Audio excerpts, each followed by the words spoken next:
La Bible en un an. Osée chapitre 10 à Osée chapitre 14. Psaume 127. Proverbe 29, 15 à 17. Lecture du 8 décembre. Jude 1. Jude, serviteur de Jésus-Christ et frère de Jacques, à ceux qui ont été appelés, qui sont aimés en Dieu le Père et gardés pour Jésus-Christ. Que la miséricorde, la paix et la charité vous soient multipliées. Bien-aimés, comme je désirais vivement vous écrire au sujet de notre salut commun, je me suis senti obligé de le faire afin de vous exhorter à combattre pour la foi qui a été transmise aux saints une fois pour toutes.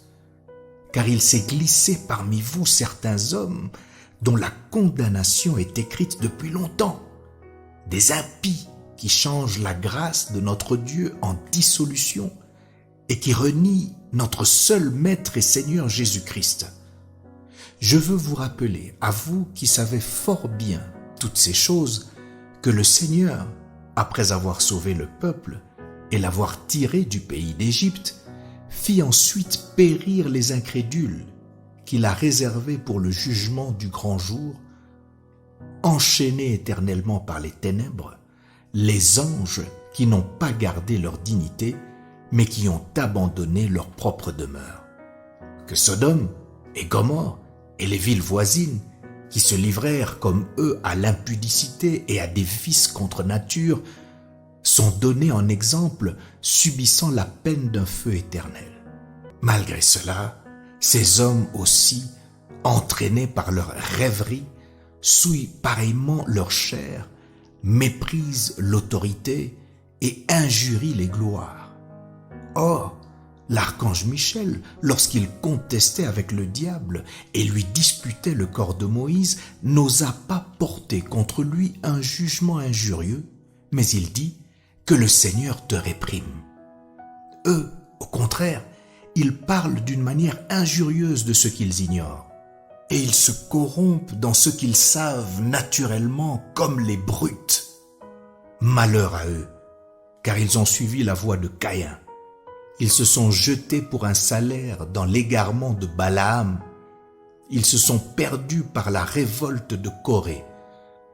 Ce sont des écueils dans vos agapes, faisant impudemment bonne chère, se repaissant eux-mêmes.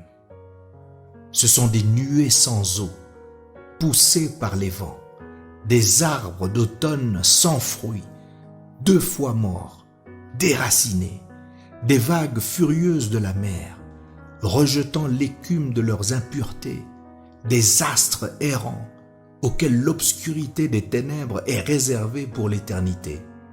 C'est aussi pour eux qu'Enoch, le 7e depuis Adam, a prophétisé en ces termes.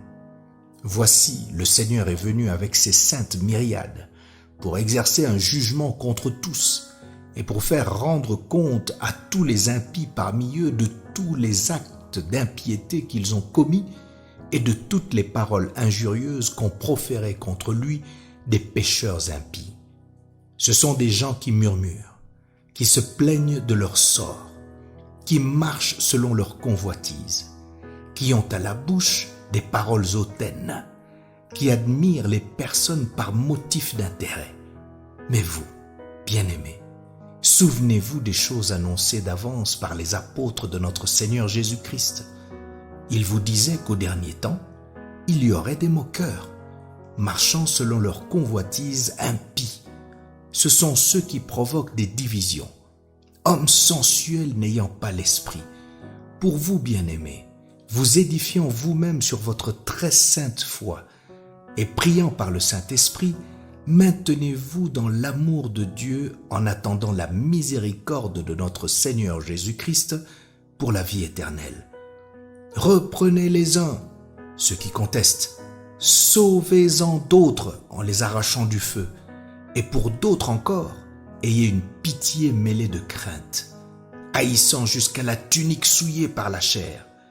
Or, à celui qui peut vous préserver, de toute chute et vous faire paraître devant sa gloire irrépréhensible et dans l'allégresse. À Dieu seul, notre Sauveur, par Jésus-Christ notre Seigneur, soit gloire, majesté, force et puissance, dès avant tous les temps, et maintenant, et dans tous les siècles. Amen.